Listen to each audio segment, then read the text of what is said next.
impact of a comet like this would excavate a crater which would include the whole of Manhattan.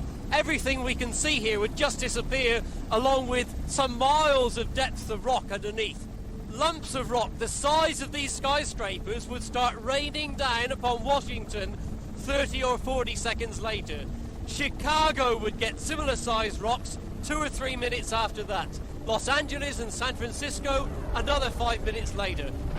It truly would be calamitous for the whole of North America, indeed the whole of the world. The odds of being killed by an impact from space are about 1 in a million per year, for you, for me, for everyone on planet Earth. 1 in a million is about the same risk we take each time we fly in a commercial airliner.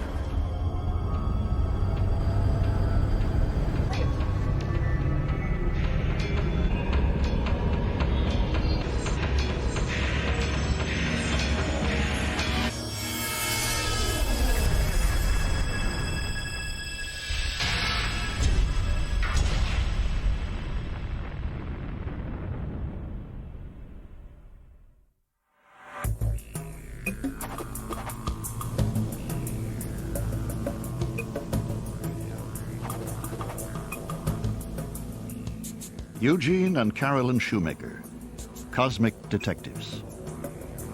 Across 10,000 miles of Australian outback, they hunt asteroids and comets, rocks that fall from space.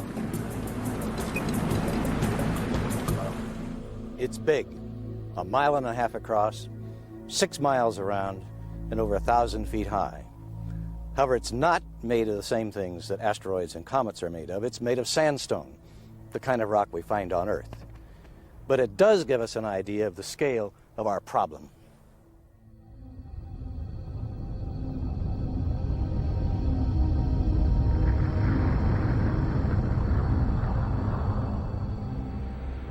In 1994, when the fragments of a fractured comet slam into the giant planet Jupiter. Thanks to the Shoemakers and colleague David Levy, proof positive that rocks rain from the heavens. Before it tore apart, the comet was the size of Ayers Rock. They discovered Comet Shoemaker-Levy 9. Of course, you don't have to go as far as Jupiter to see the effects of comet and asteroid impact. Look at the moon. She's beautiful, but Earth's little sister is pocked with celestial buckshot. Through more than 4 billion years, she's been smacked with the debris of the solar system, each crater testament to an impact. Comets as big as Ayers Rock, asteroids as small as a bus, a blitz of ice and rock and iron.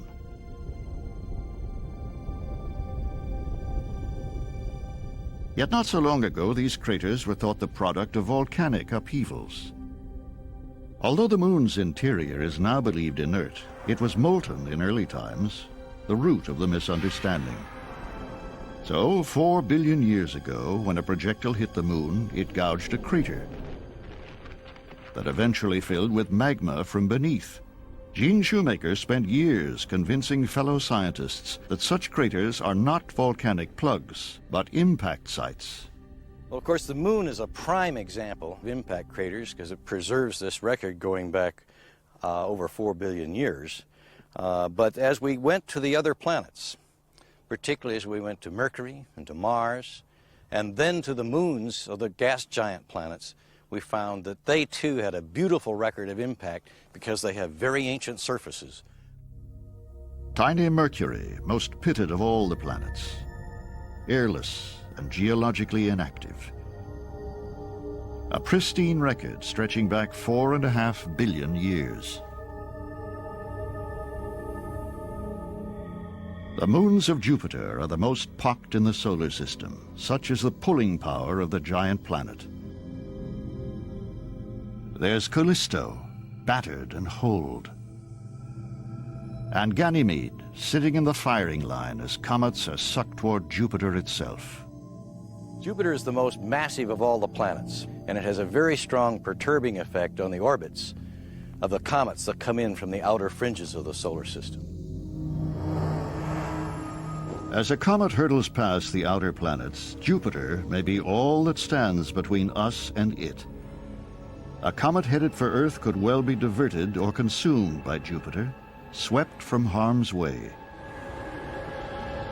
Basically, Jupiter then clears the space near the Earth and the other terrestrial planets from comets. If Jupiter weren't there, we would see over 100 times as many comets as we do. Of Jupiter's major moons, Io orbits closest to the giant planet. Such is Jupiter's tug that Io heaves with volcanic activity. It's this gravitational prowess that sealed the fate of comet Shoemaker-Levy 9.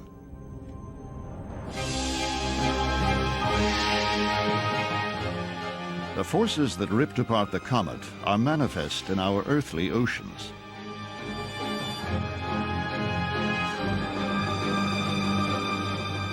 And nowhere greater than at Canada's Bay of Fundy.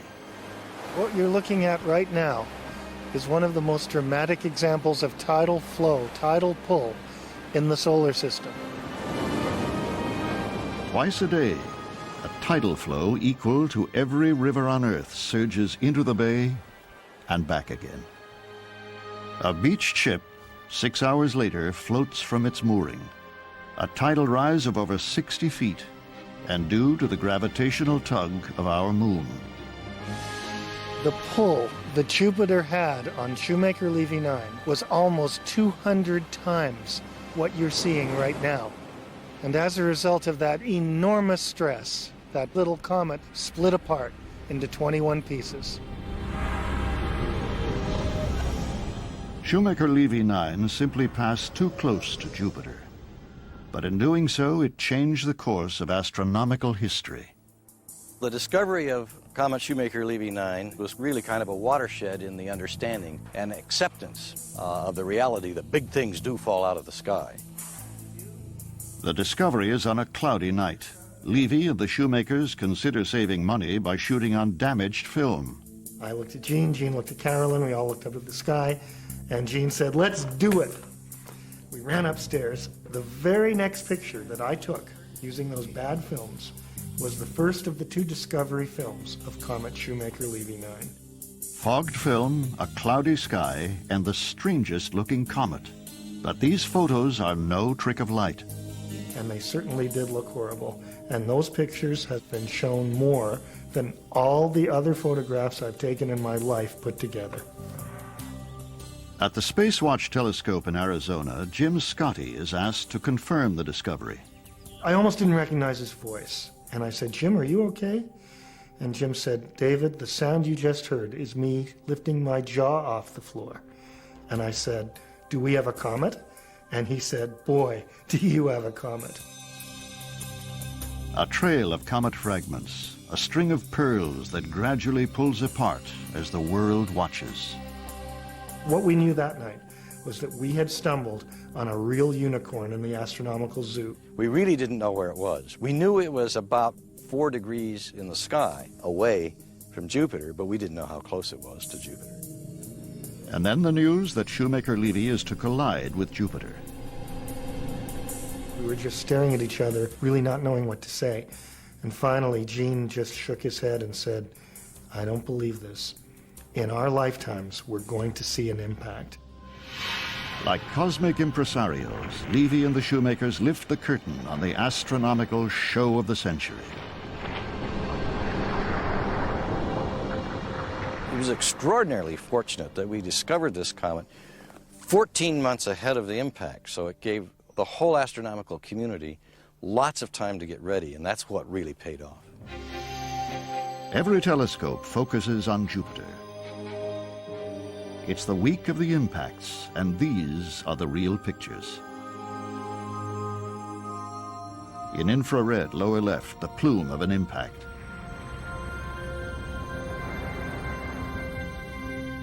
And from the space probe Galileo, a view hidden from Earth, the moment of impact.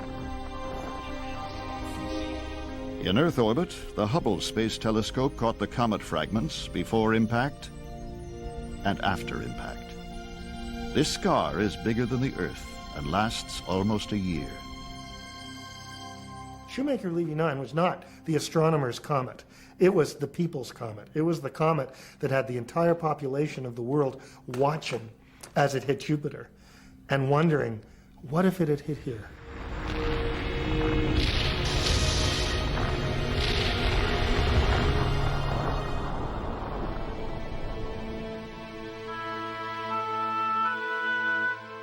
But why the concern? Our planet presents a serene countenance, a celestial bauble adrift in untroubled space. The savage forces that assail other worlds aren't here. Where are the scars? Where are the blemishes? They're there, if you know where to look.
The Earth has impact scars, and this is where you find them. I'm standing here on the main crater at Henbury, Australia. It's part of a complex of big craters clustered together.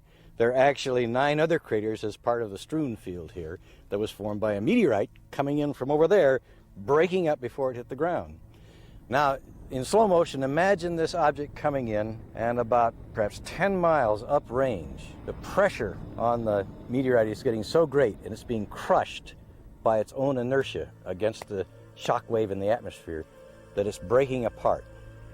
And the smaller pieces then start to lag behind, but it's still coming in very fast. At the moment that the first fragment hits, the meteorite penetrates into the ground like a bullet, which is then turned inside out as the crater forms. And so the meteorite is sheared along the wall of this ever-growing cavity, and in fact the rocks are melted by friction, and some of the meteorite is melted and mixed with it. And we still find that in pieces of glass, of the molten rock, strewn out mostly downrange. Meantime, the craters were forming bang, bang, bang, right close to each other, and the main crater is actually a double crater, formed by 2 objects hitting fairly close together, and so the 2 craters actually merged. What if the Henbury missile hit Shoemaker's base at Flagstaff, Arizona? Would nearby Meteor Crater have a twin?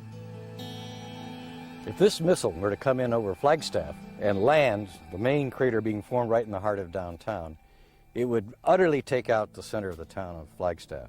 Not only would the buildings be destroyed where the crater is formed, but the shock wave in the atmosphere would blow down buildings out to probably a distance of nearly a mile.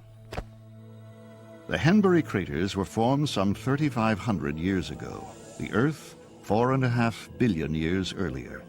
Strip away our atmosphere, our vegetation, our oceans, and all geological movement, and this would be our world. A planet with 20 times more craters than the Moon.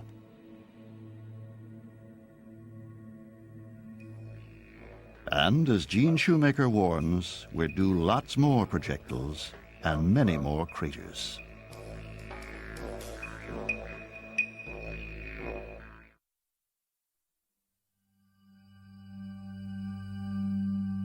To seek the asteroids and comets that threaten us, we return 5 billion years. A giant star is dying. It explodes as a supernova, spewing a shockwave through space. The blast perturbs a gigantic cloud of hydrogen. The cloud spirals in on itself, denser and denser. There are rings of gas and dust. The core is so dense and hot that a nuclear furnace fires up. Our sun is born.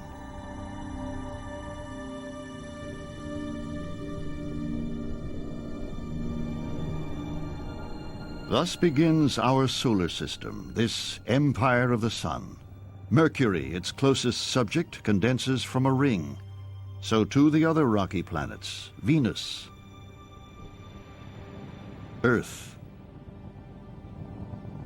and Mars. Outward to Jupiter and to Saturn with her rings. Beyond to the tenuous outer planets, Uranus, Neptune, and Pluto, and to the icy debris of the Kuiper Belt, where comets lurk. Still further, a third of the way to the nearest star. Here are the comets of the Oort cloud, billions of dusty snowballs, subject to the push and pull of the sun and its neighboring stars. So you don't need a star that'll come and march right through the cloud. You need a star that might come a little bit closer than other stars, but still be very far away, and very subtly change what's going on out there. A tug from one star and a comet hurtles away from the solar system forever. To get a comet to leave the Oort cloud and say goodbye to all its sister comets and start on a new path that'll take it closer to the Earth, you don't need a whole lot. The equivalent of just that. A different nudge, and a comet is headed inward, toward the planets. Nearing the sun, the comet warms. Its ices evaporate and form a coma that streams off as a tail of gas and dust. As it slingshots around the sun, the comet's fate is sealed. It's a slave now, caught in a vast elliptical orbit that hurls it to the outer depths and back again over and over. Comets are wild cards. We know of 1,000, but it's the one in the billions we don't know about that may hit us. This is Halley, the first comet for which a return was predicted. It swings our way once every 76 years. Halley has yielded more about the nature of comets than any other. On its last pass, 1986, it's embraced by the space age. As the comet returns to the outer regions, Halley is intercepted by a flotilla of probes. Most daring is Giotto. Its mission to plunge straight through Halley's coma and send us TV pictures. At 20,000 miles and closing, this is the very heart of Halley, a twin-peaked mountain jetting gas and dust. The nucleus is ice and grit, 10 miles by 6. Were it to hit Earth, enough to take out 75% of life, including us. Battered by a hail of particles, Giotto's camera quits at 700 miles out. But we've glimpsed doomsday, seen Lucifer's hammer.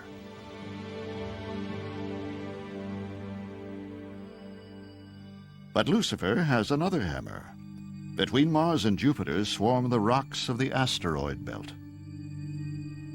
They jostle and bump under the spell of Jupiter's gravity. Some tumble from the belt and menace our planet. This one, Tutatis, will pass within 1 million miles of us in 2004, an astronomical near miss. Think of yourself on an interstate highway, and there are cross streets, no traffic lights, no stop signs on these cross streets. And nobody's going to stop. The Earth is barreling down the interstate highway. If these Earth-crossing asteroids happen to cross while the Earth is there, they'll hit. There's nothing to stop them from hitting. So Lucifer does indeed have another hammer, and it's called the Earth-crossing asteroid. Unlike comets, asteroids are hard, made of rock and metal.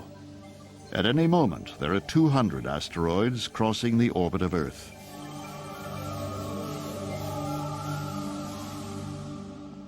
To investigate the site of a possible asteroid hit, geologist Gene Shoemaker is deep over the Australian outback.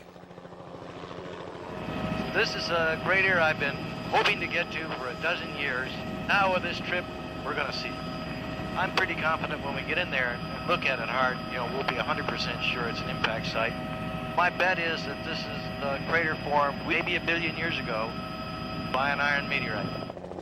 Meteorite is a term for anything that hits Earth, comet or asteroid. The site is the Liverpool crater, 300 miles from Darwin. Crocodile country, hot, remote, and inaccessible.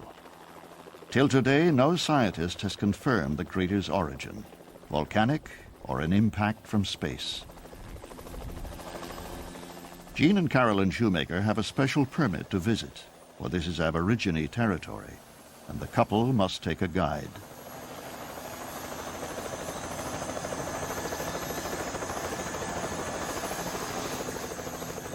Within seconds, Shoemaker spots telltale signs of a hit.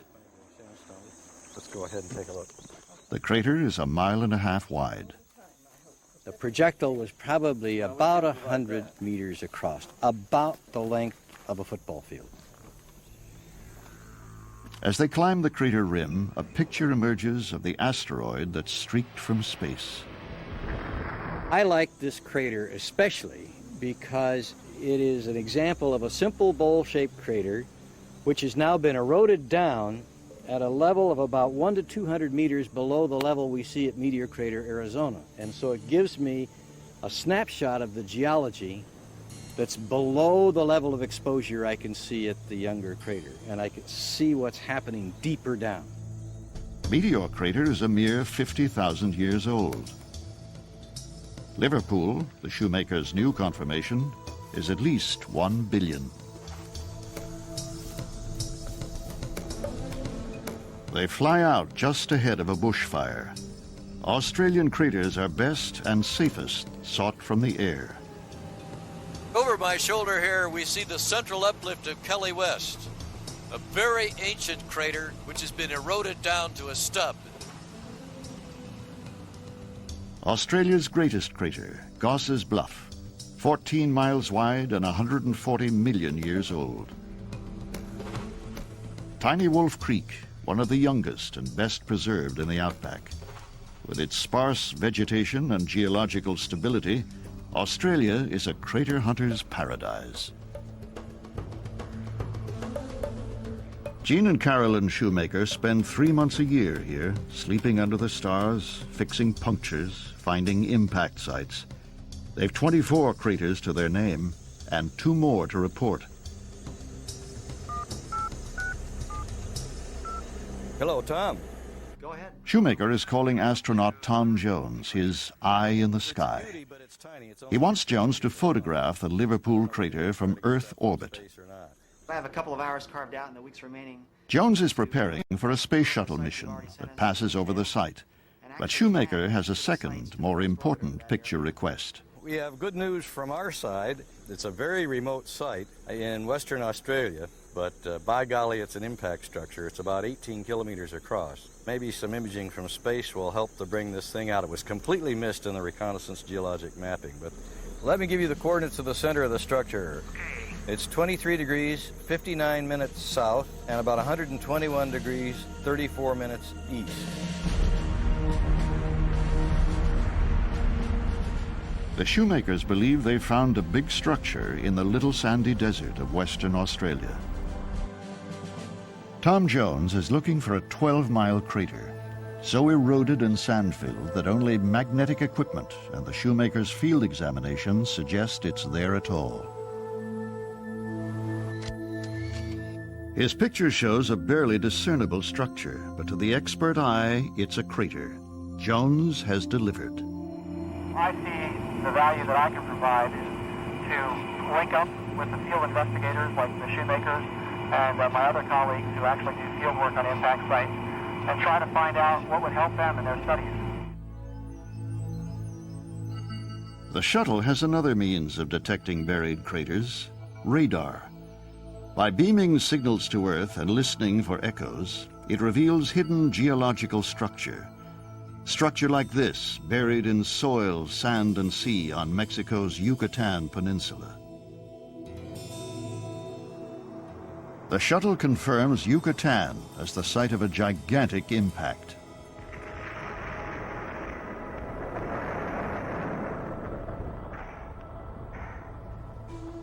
The crater lies miles beneath these trees, strange sinkholes, the only clue to its existence.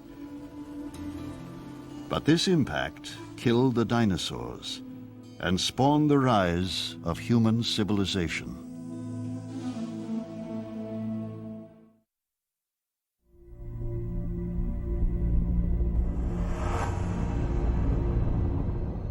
It's doomsday for the dinosaurs. A missile 6 miles wide closes with Earth at 60,000 miles an hour. There are 3 minutes to impact.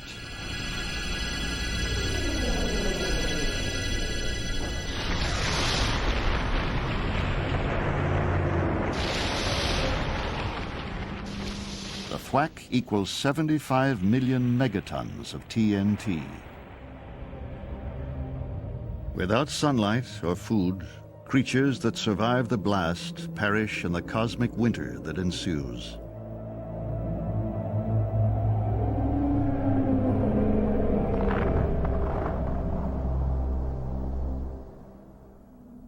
When the skies finally clear, the great reptiles are gone, along with 75% of all species on Earth.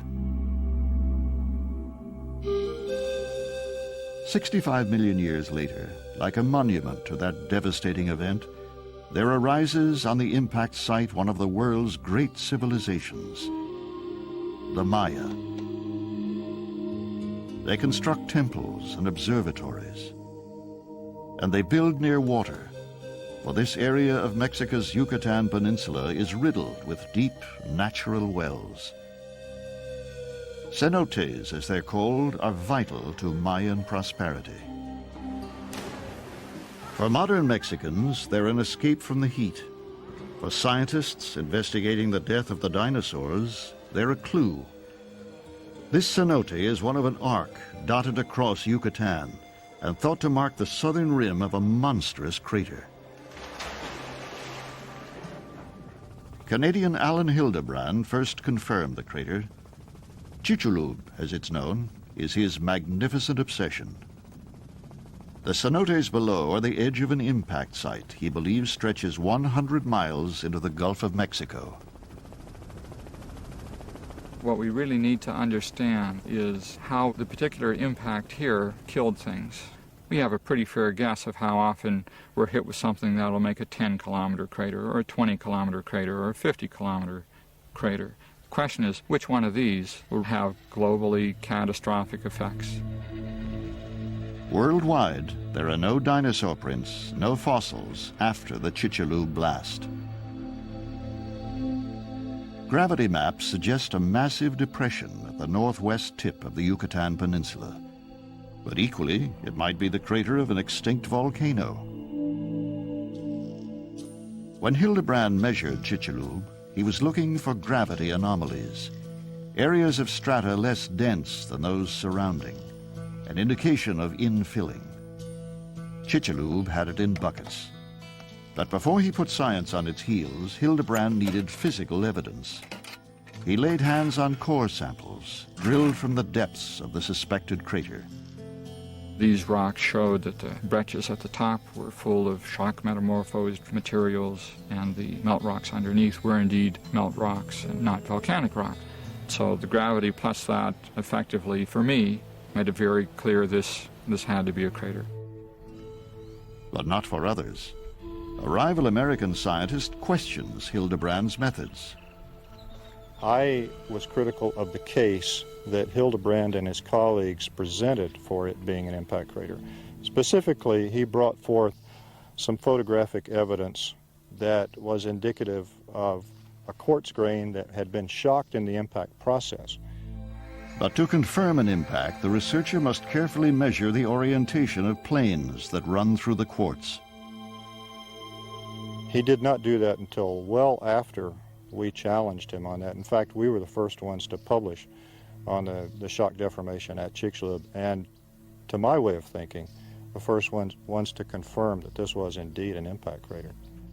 Sharpton, working partly with cores drilled at this garbage dump, also believes Hildebrand's crater's size is wrong. It should be twice as big. Everything that we have been able to generate, everything that we've been able to assemble, has affirmed the case for a 300-kilometer crater. And not a single thing, mind you, not a single thing has been consistent with a smaller crater. The dispute is so bitter the rivals refuse to meet. Hildebrand's crater is 100 miles wide, Sharpton's 200. A survey ship in the Gulf of Mexico is to settle the issue. It feeds seismic sensors into the sea off Yucatan. Meanwhile, on the peninsula, a series of land sensors is set. The experiment, led by Imperial College London, is to define the contours of the initial crater. The gouge may be 20 miles deep. What matters is the size of this collapsed transient cavity, and the seismic experiment should definitively answer this question. Powerful air cannons are fed into the ocean and detonated.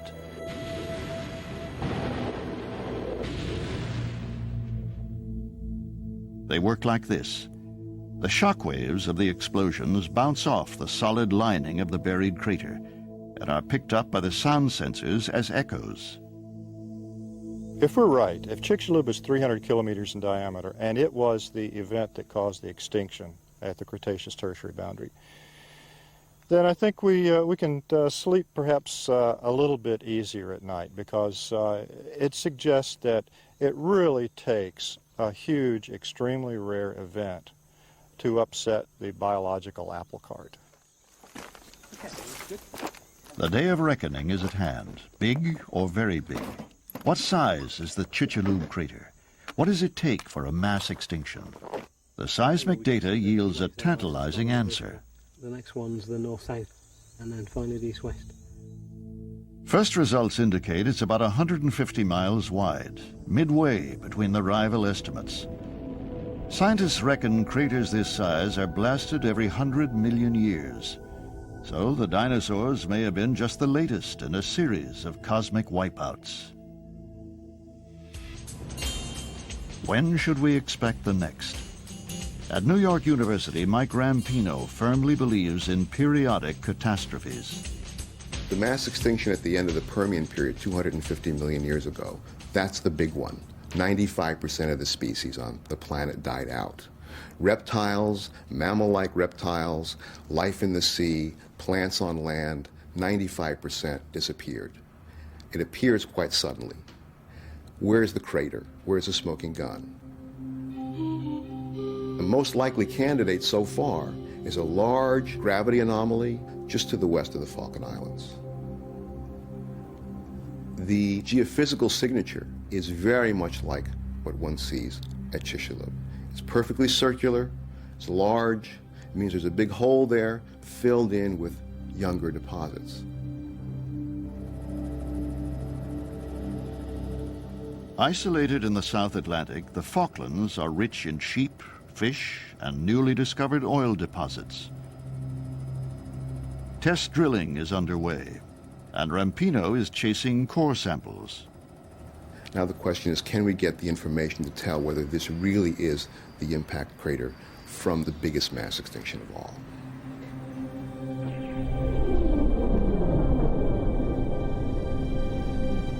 Now that scientists are looking, craters appear everywhere. What's this in Central Europe? A geological accident or the biggest impact crater of all, hundreds of miles wide? Fewer than 150 craters are identified on Earth. That's less than 1% of those awaiting discovery, including those causing mass extinctions. There's no doubt that impacts will happen again. They're a natural process of the solar system. They've happened in the past, have greatly affected the Earth's history, and they will happen in the future. It's a wild theory, but Nemesis, the dull brown star in the background, is blamed for periodic bombardments. This supposed junior partner of the Sun is thought to approach the Oort cloud every 26 million years. The result? A cascade of comets. But there's a more likely explanation for such periodic salvos: galactic oscillation. As our disk-like galaxy rotates, the solar system swings up and down in relation to the galactic plane.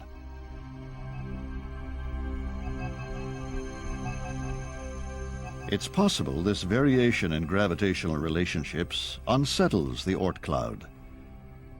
More comets than normal tumble toward the planets. The bad news is that we may be in the middle of such a flux. Who knows what super killer has planet Earth in its sights?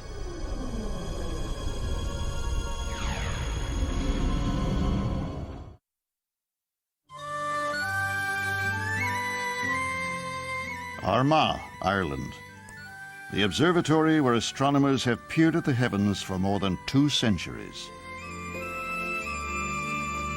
Despite cloudy Irish skies, it's here that the true impact of comets and asteroids is first recognized. In 1952, Ernst Oppik, the observatory's director, rocks the astronomical establishment by suggesting that the craters of the moon are not volcanic, but the scars of impacts from space.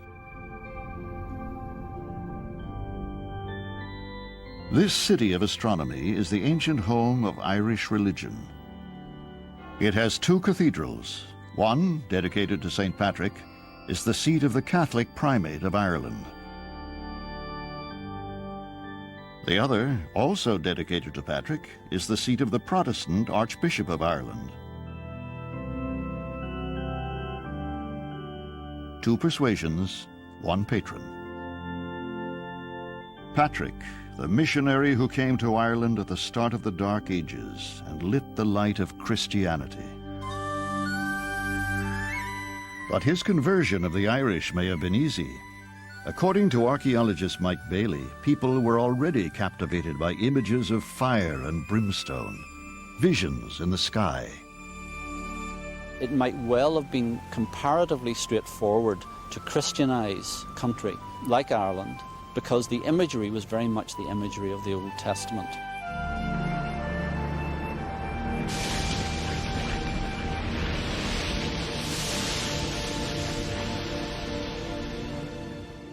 What then so terrified the ancient Irish? Bailey believes the clues are buried in a man-made island in the middle of this loch. We can pull timbers out of this island which were felled in, for example, the year 601. That tree would have grown for, say, 200 years before that. So we can look at, particularly at what was happening to individual trees at AD 540. The island is a crannog, a defensive refuge from marauding bandits. It's built on great beams of wood. Wet soil perfectly preserves the timbers and their growth rings. But a batch of restricted rings, says Bailey, show the trees stopped growing around 540 AD. It's not just Irish trees that show this.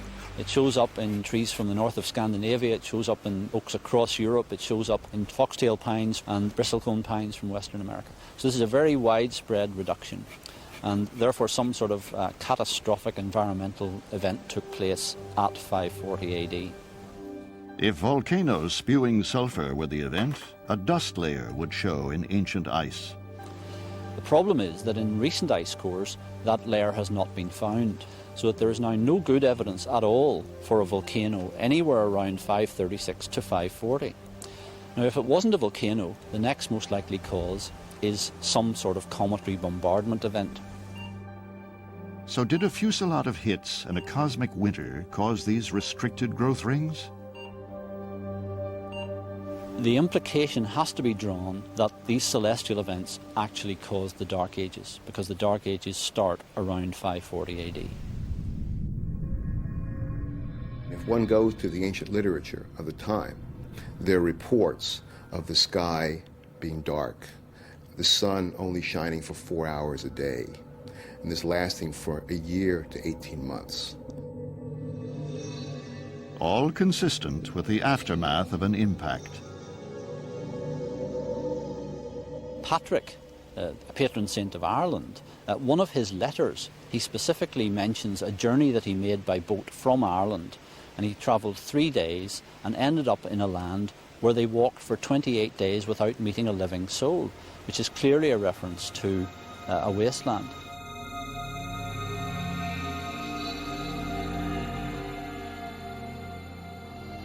The Dark Ages are a mystery. The Roman Empire disappears.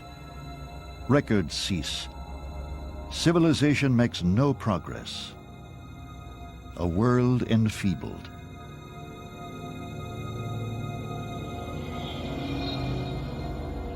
There may have been a series of impacts and cosmic winters. Only myths survive from the Dark Ages, like the legend of King Arthur, an allegory perhaps for a global catastrophe. Of course, the really bizarre thing is that Arthur traditionally is supposed to have died in either 539 or 542, just at the time of this catastrophic event. The records that we refer to from the Middle East, in fact from all through the Roman Empire at that period, and they all agree and say that there was some atmospheric effect in the sky at that time. And in fact, in China, if one looks at the Chinese records, the same year, they say the same thing. So we know it was a global effect. And the Chinese make it very clear what they mean by a dragon, and that is something coming into the atmosphere with a long flowing tail, bringing fire.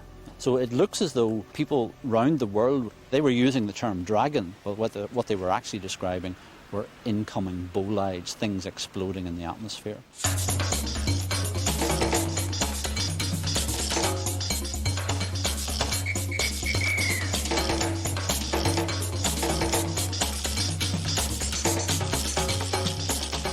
The National Observatory, Rio de Janeiro. Astronomer Ramiro de la Reza discusses with a colleague a newly arrived research tape. It's an interview with a fisherman who saw a great fireball plunge to Earth more than 65 years ago. Only recently aware of the event and desperate for an eyewitness, Ramiro decides to meet the old man. He must travel 3,000 miles to the far Amazon, where Brazil meets Colombia and Peru. His name is Raimundo Clemente da Silva, 87 years old, and accompanied by this researcher who sent the interview tape to Rio.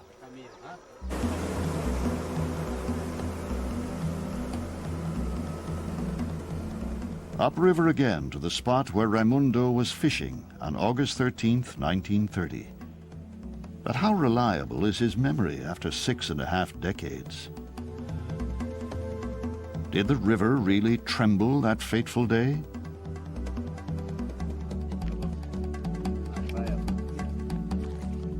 As the fireball fell, Raimundo recalls he was headed for this beach to seek turtle eggs.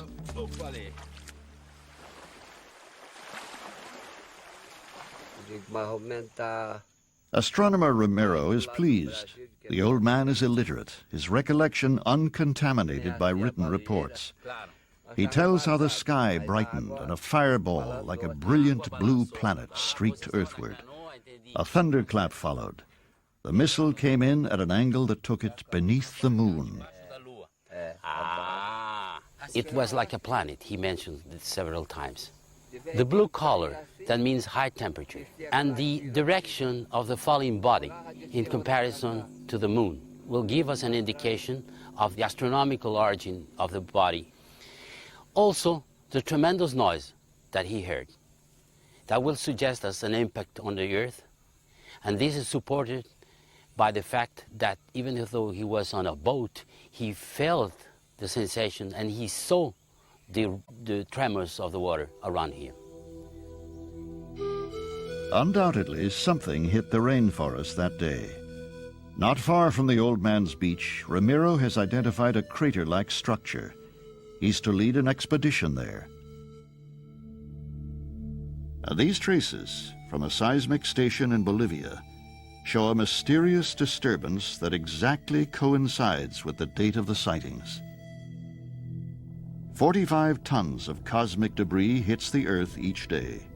Most is dust, but the Amazonian fireball may have been the size of an office block.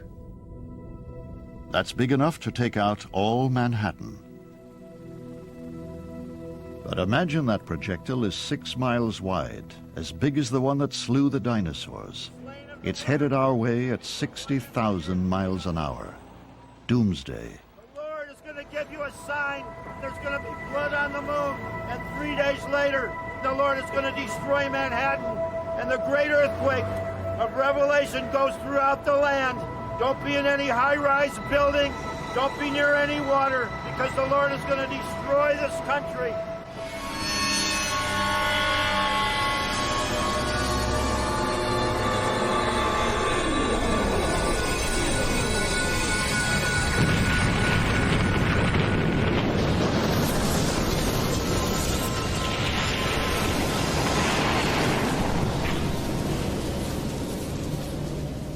A crater 100 miles wide stretches from Newark, New Jersey to New Haven, Connecticut. A shockwave blasts around the planet. As a cosmic winter descends, humankind is doomed. Or is it? Unlike the dinosaurs, we can fight back.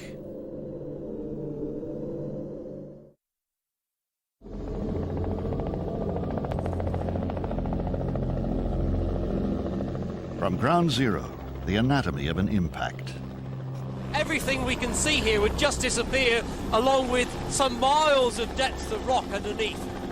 Lumps of rock the size of these skyscrapers would start raining down upon Washington 30 or 40 seconds later. Chicago would get similar-sized rocks 2 or 3 minutes after that. Los Angeles and San Francisco another 5 minutes later. It truly would be calamitous for the whole of North America, indeed the whole of the world. Even as far away as South America or Australia, the shockwave, the earthquakes produced by this impact would be flattening cities, and the rocks raining down from space, which have been thrown out from this crater, would flatten almost everything we've ever built.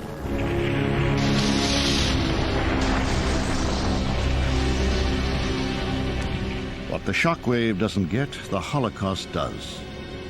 Material blasted into space rains back as meteors, setting fires. There's no sunlight, just the flicker of falling flames. Our population centers burn. Every city, every village consumed.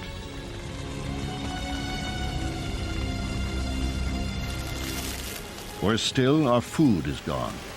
Every blade of grass, every bushel of corn devoured. Within hours of the impact, the entire globe is ablaze.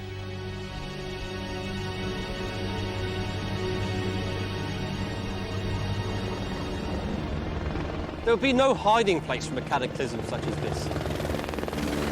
However, the after effects of such an impact would last for thousands of years, so we're certainly not looking at civilization regrowing itself in a matter of months or years or even decades. We're looking at very long-term effects here. In the short term, it's cosmic winter. Debris from the impact and soot from the fires shroud the planet. It's as dark as night. There would be enclaves, certainly, of people in protected environments who would survive the blast and the 6 months of darkness and the wildfires. But what would they come out to after this? A devastated world, a devastated planet. Mercury, the planet closest to the sun, is a model for Rampino's predictions. Battered by comets and asteroids, its bare topography is an open book.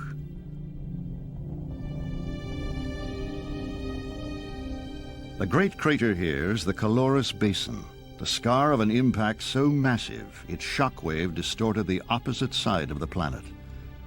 For Earth, a 6-mile comet on New York is bad news for Australia. It's the equivalent of a magnitude 12 earthquake. We've never seen a magnitude 12 earthquake on the Earth. The biggest magnitude earthquakes we have in normal times are 8s or 9s on the Richter scale. This is thousands of times larger than that. Like the shockwave from the impact that killed the dinosaurs.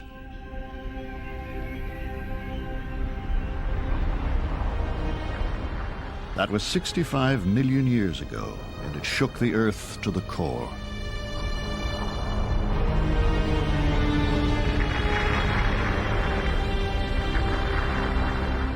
Volcanoes burst from fault lines, their emissions fueling the cosmic winter. The dinosaurs succumbed. In 1991, when the Mount Pinatubo volcano blew in the Philippines, its plume was pictured in time-lapse from satellite, enough to lower Earth's temperature by 1 degree as dust girdled the tropics.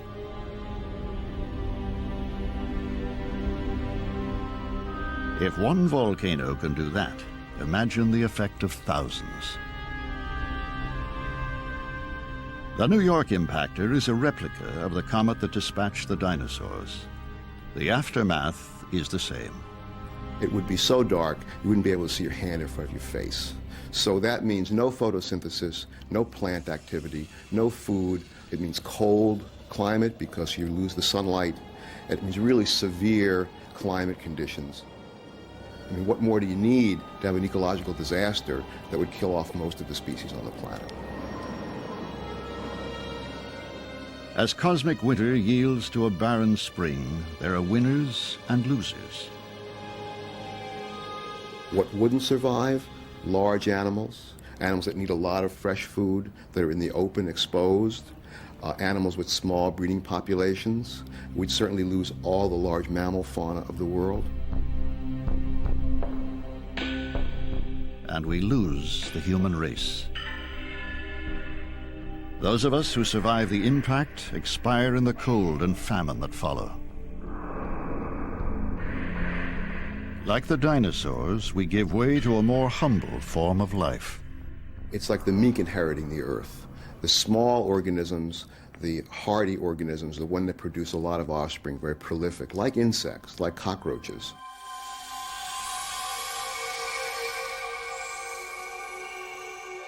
"65 million years ago, creatures like this gave rise to the mammals and humankind, thanks to an impact.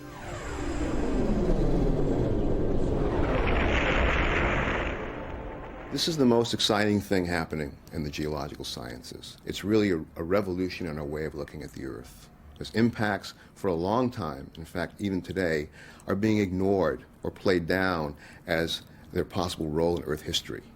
And what we're seeing is, from the astronomy, from the geology, that impacts have been very important in Earth history and the history of life, and they will continue to be in the future. With this new idea, called punctuated evolution, scientists are seeing the world in a new light, beautifully serene, but poised on the edge of catastrophe.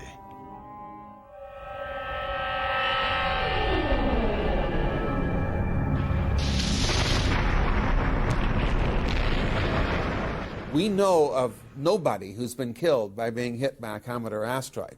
The events are very rare, but when they happen, as many as 1 billion people could die at one time.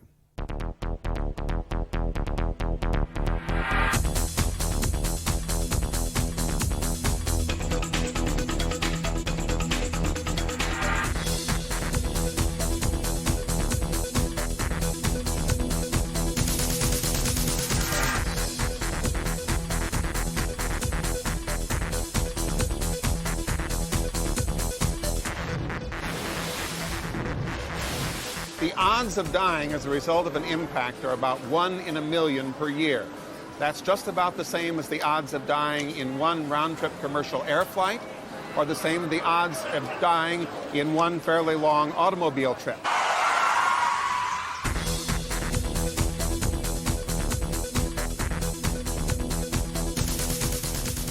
The chances of being killed from a smaller impact, that is from something the size of a house or a building, is about 1 in 100 million, much less than the risk due to a global catastrophe. David Morrison, director of space at NASA's Ames Research Center, is worried that when the chips are down, we're not sure what we're dealing with.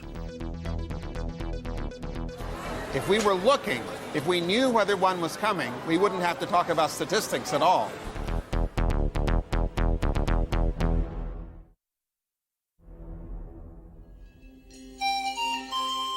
Kitt Peak, Arizona. Tom Garrels prepares for his nightly vigil. As the sun slips away, so begins the patrol of his Spacewatch telescope. Run on a shoestring and using a 70-year-old instrument, Garrels and his telescope may be all that stand between us and doomsday. Tonight he's jubilant. I found not only one fast-moving object, but He's found 2 new objects close to Earth. But that's his task, to hunt and track the hundreds of projectiles that potentially threaten our planet. Space rocks bigger than 1/3 of a mile. it is an intolerable uncertainty that right now there are some 1,700 or so larger than 1 kilometer in diameter, and we don't know whether any one of these will be hitting the Earth. That requires the greatest urgency to do what we're doing right now with the systems that we have and the systems that are coming online. Garrels only recently appreciated the scale of the nightmare that may be headed our way.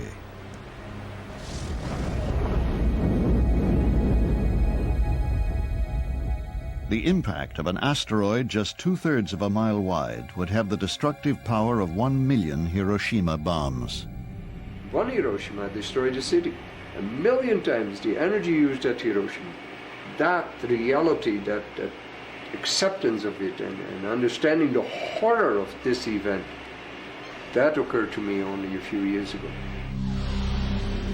On average, Garrels and his team find 3 Earth-crossing asteroids a month, the tip of a cosmic iceberg. Another underfunded asteroid hunter is Eleanor Helene of NASA's Jet Propulsion Laboratory, but she's hitched a ride with the U.S. Air Force.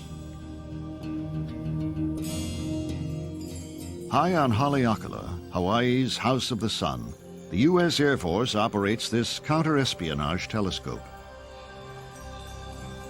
It tracks foreign satellites, but Helene has a deal to use it for asteroid hunting. It's nimble, ideal for tracking fast-moving objects in Earth's space, but it's a CCD system, electronic detection, that leaves Helene uneasy about its narrow field of vision. Ideally, one would like to cover the full sky, if one could, every night, and then we would feel much more comfortable. But until other observing teams or programs come aboard, we can't do that. Carolyn Shoemaker, co-discoverer of comet Shoemaker-Levy 9, uses photography to search the skies. Her film frames offer a much wider field than the CCDs used by Helene and Garrels. My understanding right now is that half of all the comets discovered this year have been found by amateurs. The biggest, brightest comets are being found by the amateurs. Amateurs are the unpaid sentinels of our planet. But with such a shortage of professionals, 90% of the skies go unpatrolled. Were a comet headed for Earth, it would most likely be discovered by an amateur.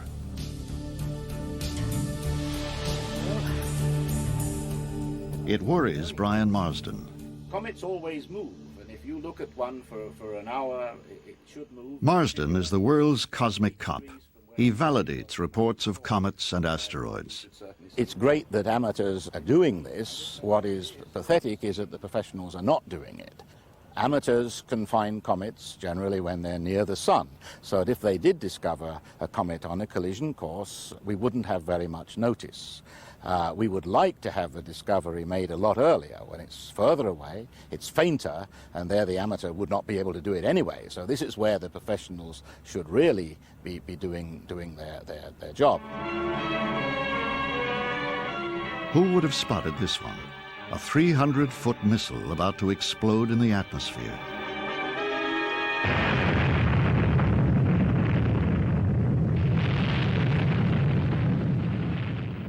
The last time it happened was 5 months after I was born.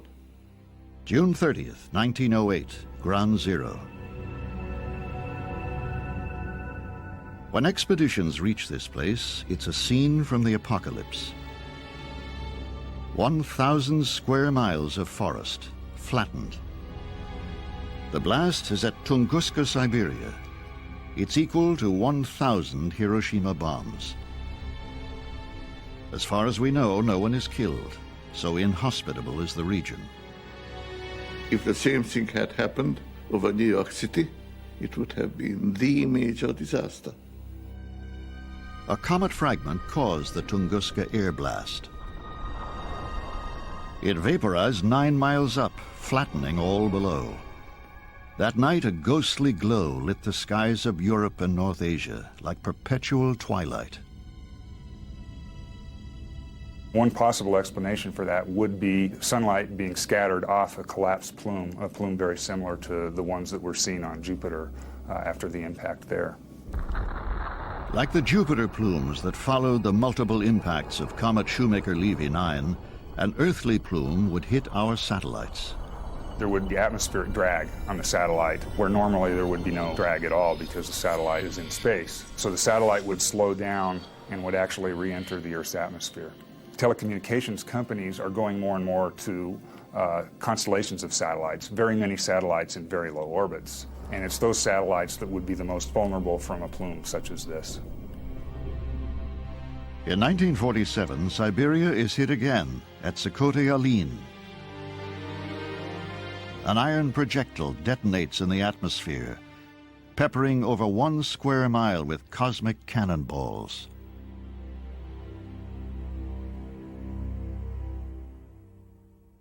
And they keep coming. This one, a near miss, caught over the Rockies in 1972, as it grazes the upper atmosphere, but never falls to Earth.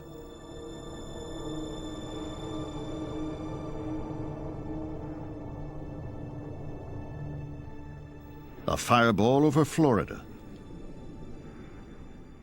High school football, 1992.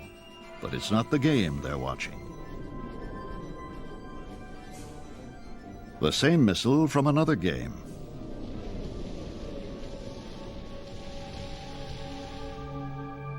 And the fireball from Pittsburgh.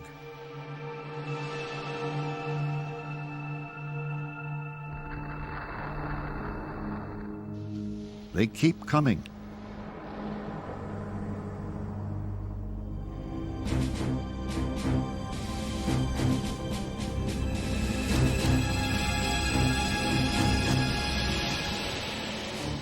November 21st, 1995.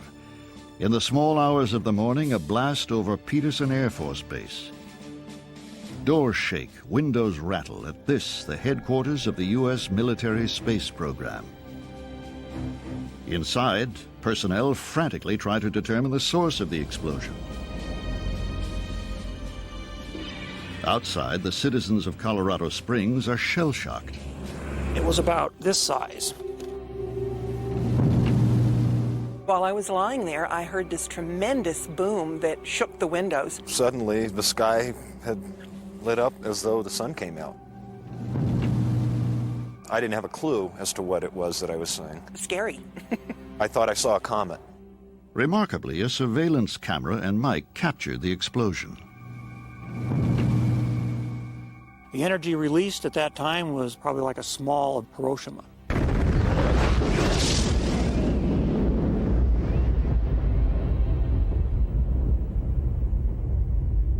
Roughly every month, an object a few meters across, which sort of looks like a kiloton nuclear explosive impacts the Earth's atmosphere. And the military is concerned that such impacts or such flashes could be interpreted by their missile warning system as an actual nuclear explosion.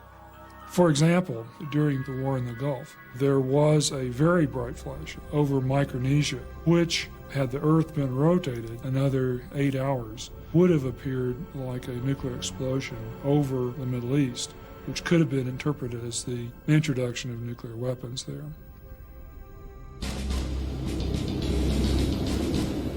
The space rock that vaporized over Peterson Air Force Base brought such fears close to home. Strangely, the blast happened right over the head of the highest-ranking military advocate of planetary defense. Dubbed Asteroid Blaster, he is Colonel Simon Warden of the Air Force Space Wing. The Peterson alert is ammunition for Warden's argument that we must protect against the loose cannons of the solar system. Edward Teller. We should send out expeditions to study these objects in detail, not only to look at them and to understand how to distinguish them from a distance, but we should knock at them. We should begin to shake them up and understand how they react. These are experiments that could be carried out without too much expenditure and in complete safety and without using anything more outlandish than rocket fuel and ordinary high explosive. We have ignition. We have 1993, launch of the military space probe Clementine. It's to rendezvous with an asteroid. But first, a stopover. A 70-day mapping survey of the moon. The lunar results are spectacular. Anticipation grows. Soon Clementine will be scouting the asteroid Geographus, as Edward Teller bids. Then a malfunction. The mission is aborted.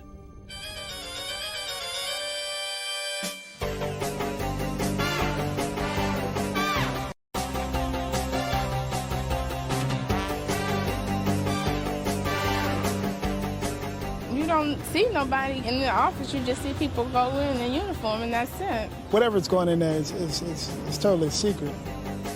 Known as Batcave by its covert employees, behind these anonymous windows, the military prepares Clementine 2. Part of its job will be to test space weaponry. But for those concerned with planetary defense, this mission will engage the foe.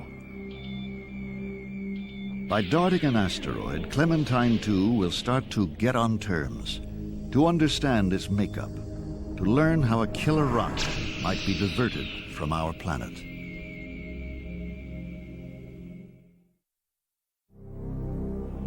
Tsunami.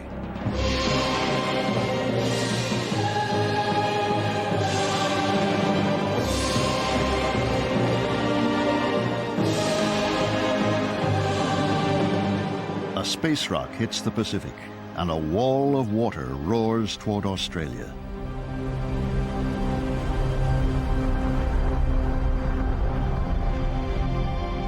Astronomer Duncan Steele.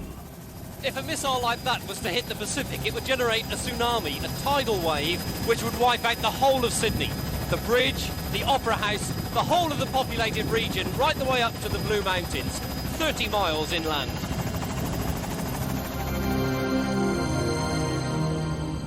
A comet or an asteroid just 3 times the size of an office block could generate the wave. 4 million people swept away on a tsunami 800 feet high. Sydney wouldn't be alone. The peoples of the Pacific sink or swim together, victims of a splash from space rippling outward through the ocean. Blair, this is Bruce Turner at the Tsunami Warning Center. We have a very large event occurred at 8:02 Hawaii Standard Time. It's red alert for the volunteers of Hawaii's Tsunami Army.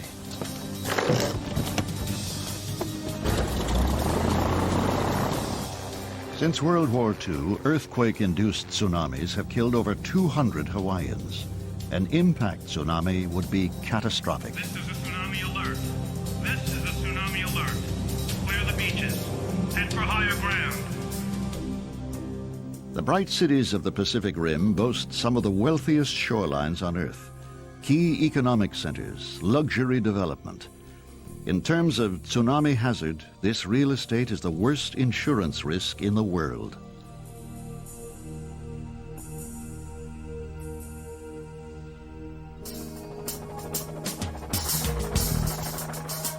Tokyo. Population 30 million.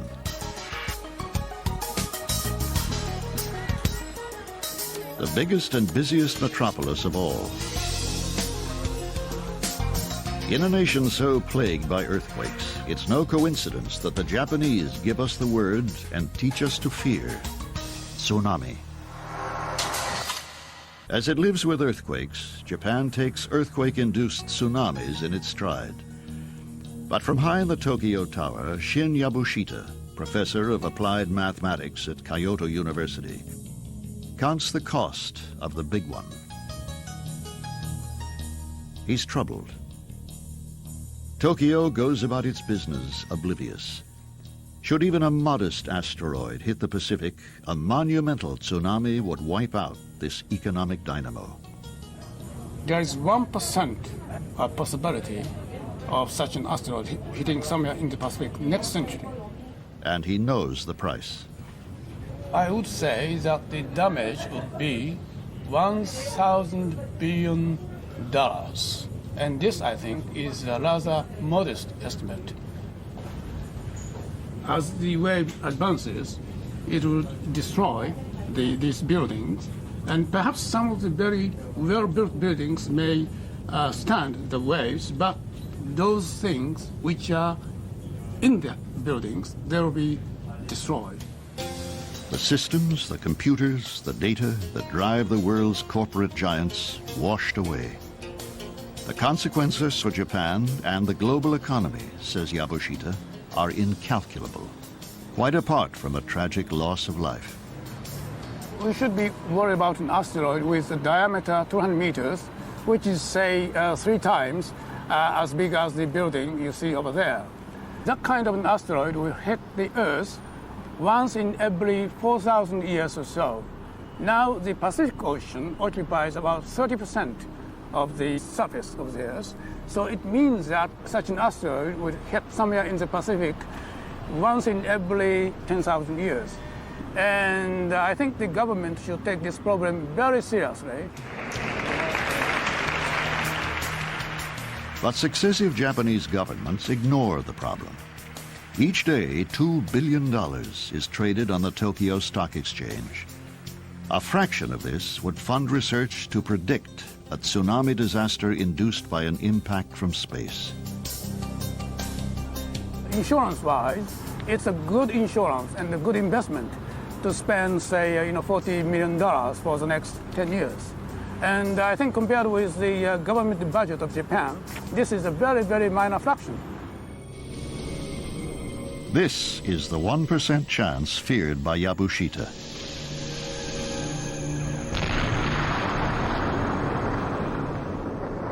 As a projectile hits the Pacific, a ship 50 miles away sees the impact. But quickly, all traces are swallowed by the ocean. Minutes later, the vessel barely feels the shock wave as it sweeps by at 500 miles an hour. But beneath the surface, that ripple is the tip of a gigantic pressure pulse, stretching to the ocean bed. This is the invisible power of an evolving tsunami, fast and silent. When it meets the continental shelf, the pulse is forced upward to create a giant wave of death, the tsunami. As the last plane flees Tokyo, imagine the big one.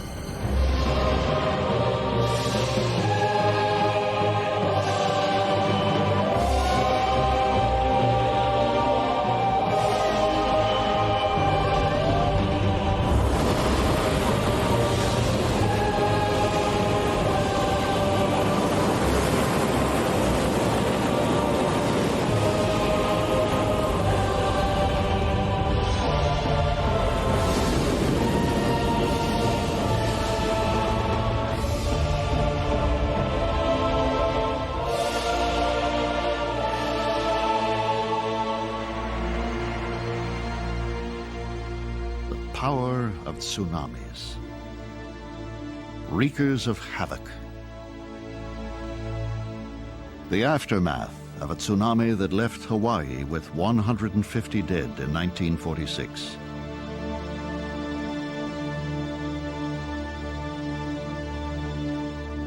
This century alone, earthquake-induced tsunamis have claimed 51,000 lives. But here, at the Earthquake and Tsunami Warning Center in Tokyo, there's no record of a tsunami caused by an impact from space. And as the deputy director of the center explains, there might be time to issue a warning if the impact is far from Japan, but not if it's close to the coast. If the Pacific and the world are to be warned in time of an impending impact, bigger guns must be brought to bear.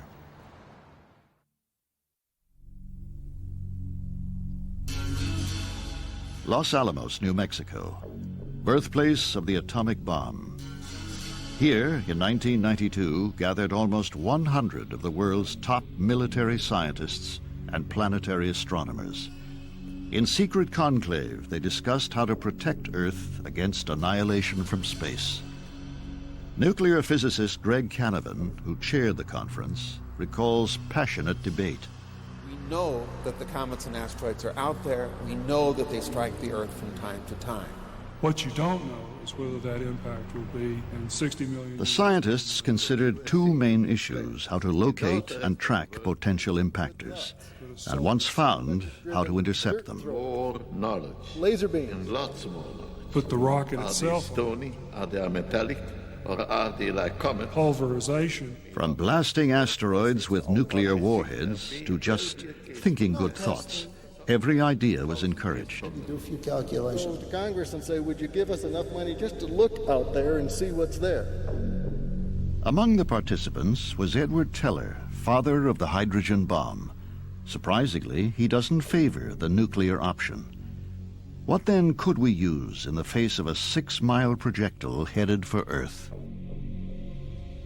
I think we have nothing that we have studied, understand, and can responsibly employ. We have lots of ways to defend ourselves against smaller impacts, which are 1,000 times more likely.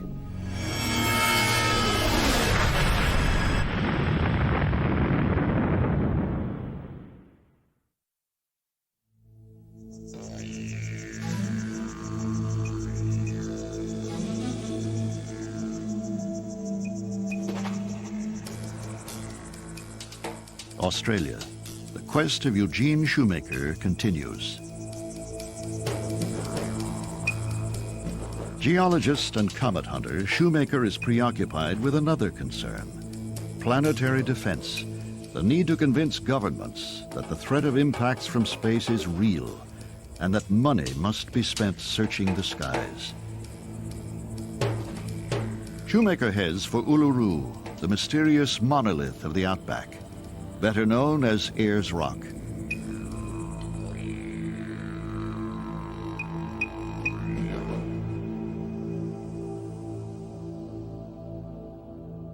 In Aboriginal legend, these geological formations represent battles fought by the animal people who first walked the earth.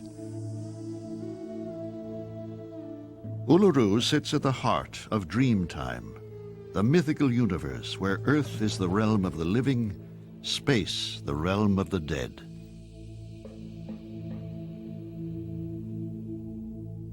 It's big, 1.5 miles across, 6 miles around, and over 1,000 feet high.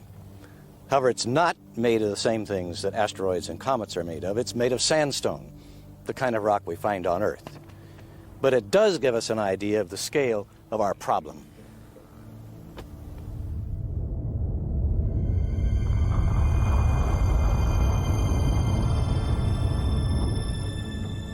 Uluru is about the size of the comet discovered by Shoemaker, his wife Carolyn, and David Levy before it fragmented and hit Jupiter in 1994. Unlike comet Shoemaker-Levy 9, Uluru diverts from Jupiter for a swing through the planets.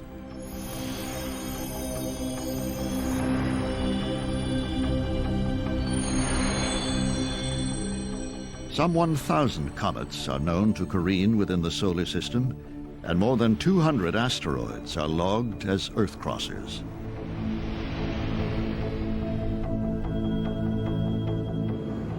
None threatens Earth, but millions, maybe billions, remain undetected.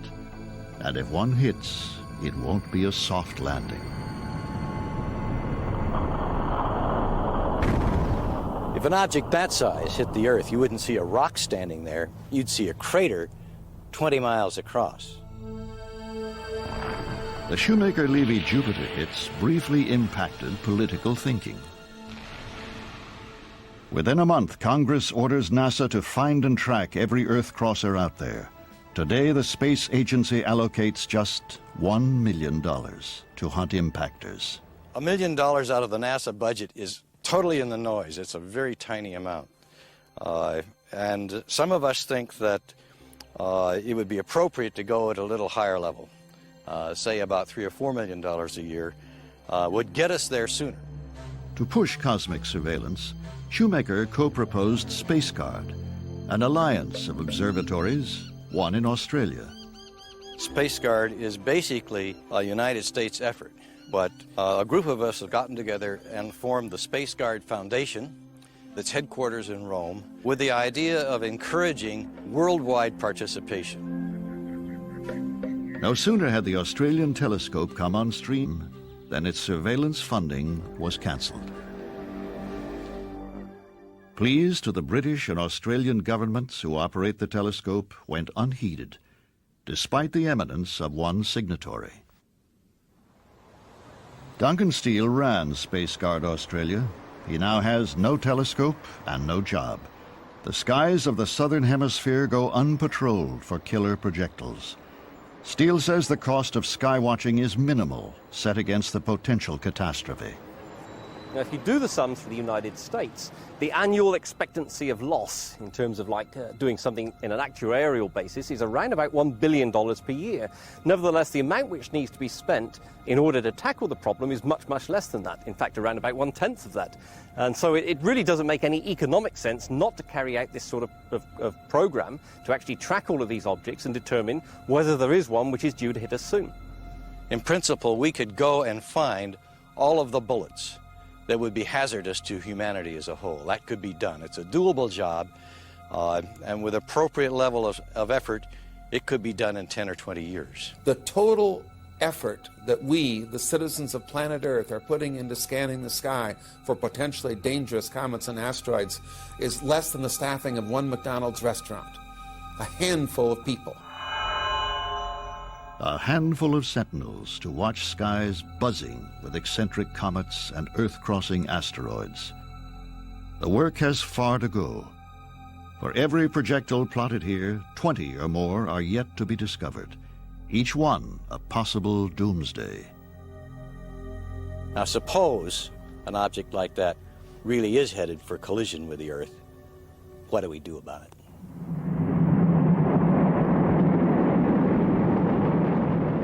Rule number 1, know your enemy. To that end, in 1996, NASA launches NEAR, the Near-Earth Asteroid Rendezvous, an encounter with a space rock.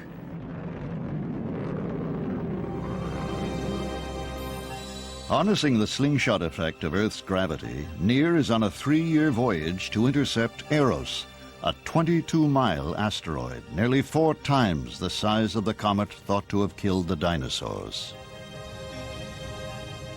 NEAR is packed with sensors. It flies alongside Eros, measuring density, mapping topography. Intelligence vital for the night we spy a mountain headed for Earth.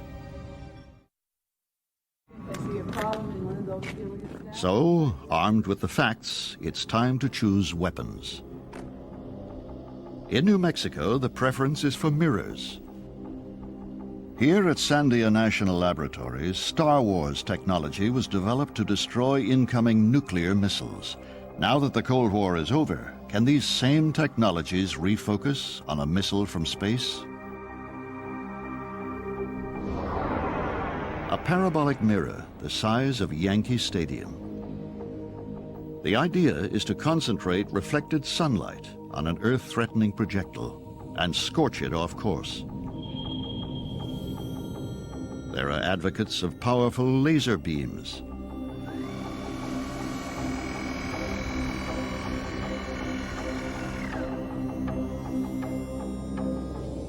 and of giant pods that approach an enemy asteroid and attach themselves to its surface.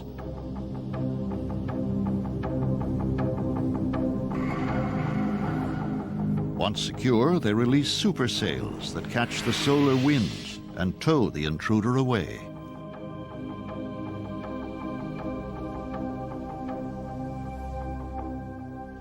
Another scheme dispatches a small rocket, a celestial outboard motor.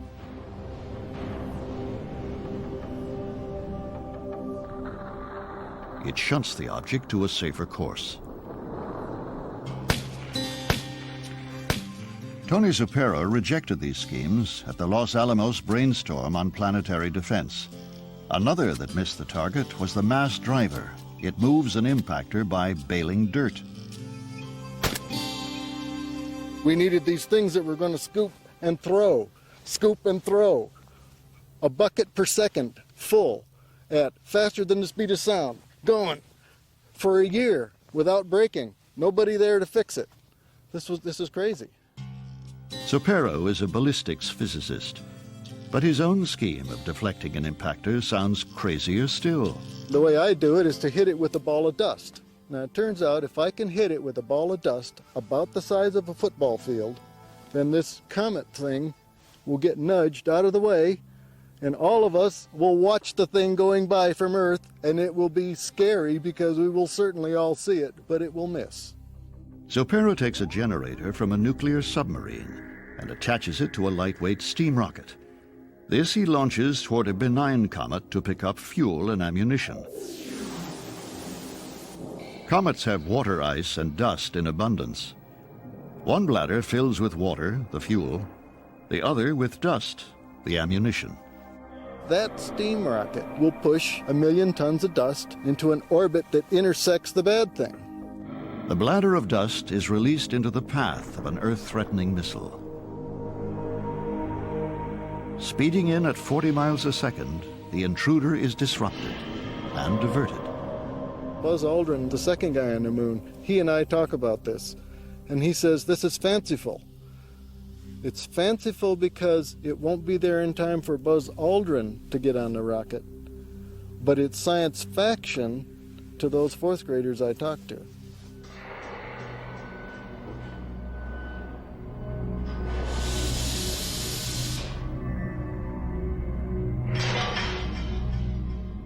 But supposing there's no time, we'll be hit within weeks. The nuclear option?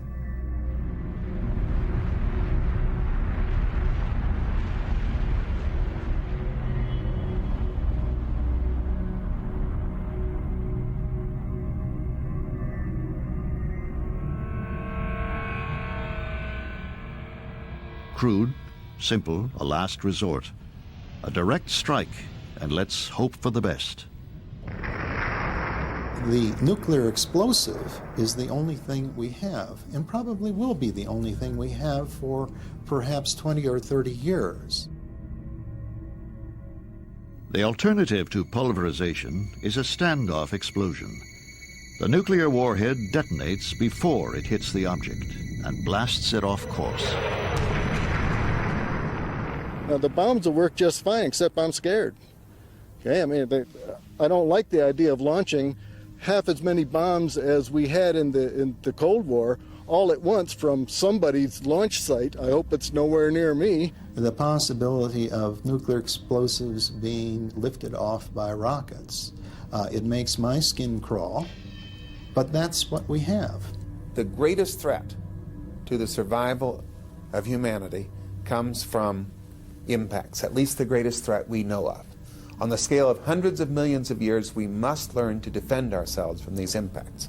And there are really two ways to go about it. One is to have a defense system that could shoot them down before they hit the Earth. And the other is to develop independent colonies of humans on Mars, for instance, so that if something terrible happened to the Earth, our civilization would survive on Mars and could backpopulate the Earth again. In Martian biospheres, geneticists husband the life forms of planet Earth.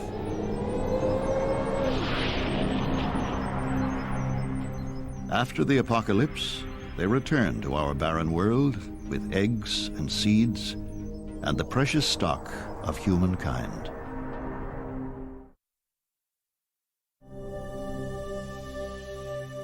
Comet Hyakutake in 1996, a reminder of our vulnerability.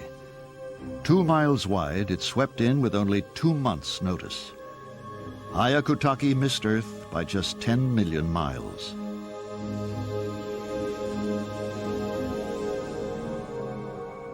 (1997) and Comet Hale-Bopp. This one is 15 miles wide, but it keeps its distance. There could have been another story.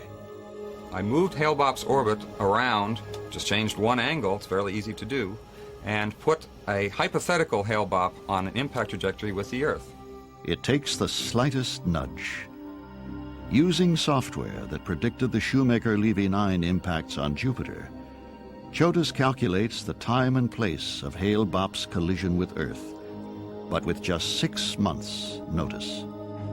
So, our hypothetical Hale-Bopp case would impact the Earth in 1997, April the 24th, 5:35 in the afternoon, the latitude 48 degrees north, longitude 148 degrees east, somewhere in the Pacific north of Japan.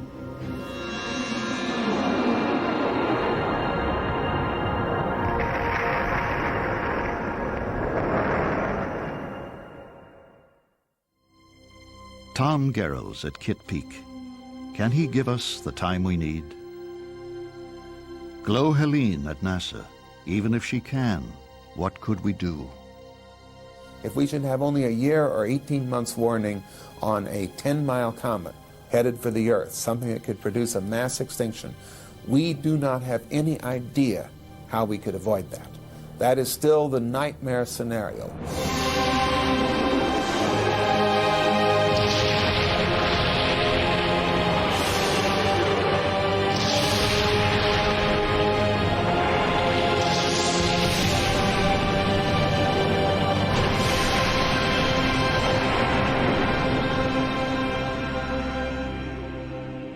Extinction. The reign of humankind is over. But as Earth recovers and breathes again, who'd notice we'd been here at all?